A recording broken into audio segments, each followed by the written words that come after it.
This was awesome.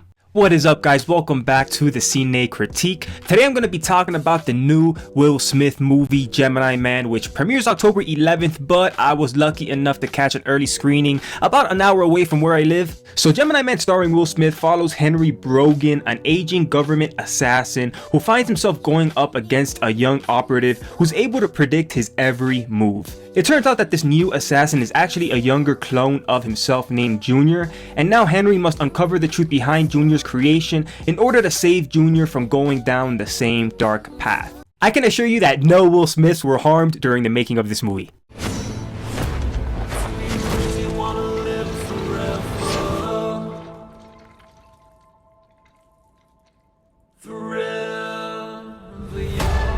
I gotta say, I was a bit skeptical about Gemini Man going in. There used to be a time, believe it or not, where a Will Smith movie was something that you circled your calendar for. But nowadays, I feel like the Miami Dolphins have a better chance at winning a football game than Will Smith does in being in a good movie. Fuck you, Hancock. But with that said, even a broken clock is right twice a day. And even though I had my doubts with Will Smith, I sure as shit didn't have any doubts about director Ang Lee.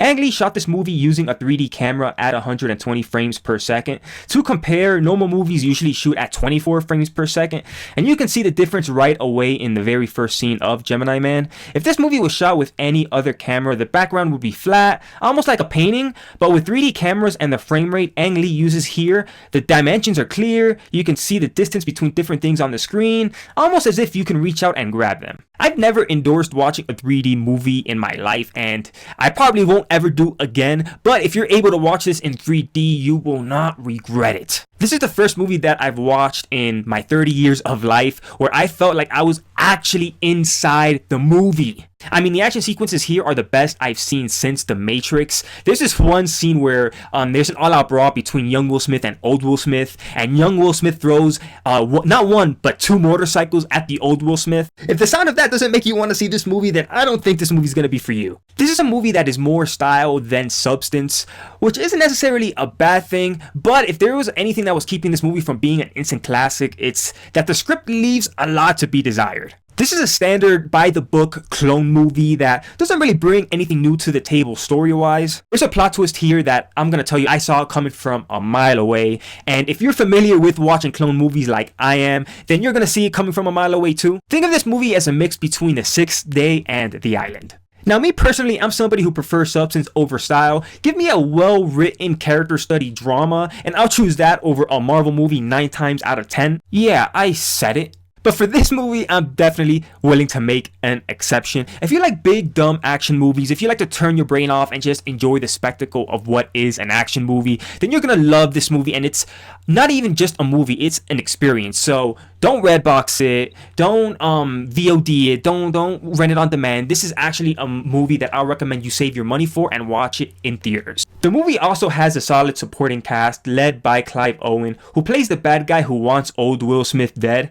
Clive Owen is no stranger to playing the bad guy, and he does a good job here, but the actor who really steals the show is Mary Elizabeth Winstead. She plays a hit woman loyal to Will Smith's character. Simply put, she's a motherfucking badass. And for all the Marvel fans out there, Benedict Wong from Doctor Strange is also in this movie, and he plays the comic relief of sorts, and does a really good job with the limited screen time he's given. This was a real collaborative effort all around, and it did go a long way in making this movie as enjoyable as it was.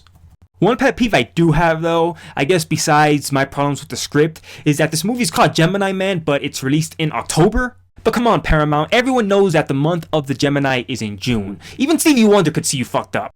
But minor gripes aside, this is the most fun I've had watching a movie since Jordan Peele's Get Out. Ang Lee delivers a bold, unique action thriller that's on par with the best work of his career. I did find the script a bit lackluster, but watching Will Smith at his best with this state-of-the-art visuals more than makes up for its shortcomings, so I'm gonna give this movie a B, and I highly recommend seeing it in 3D. If you can.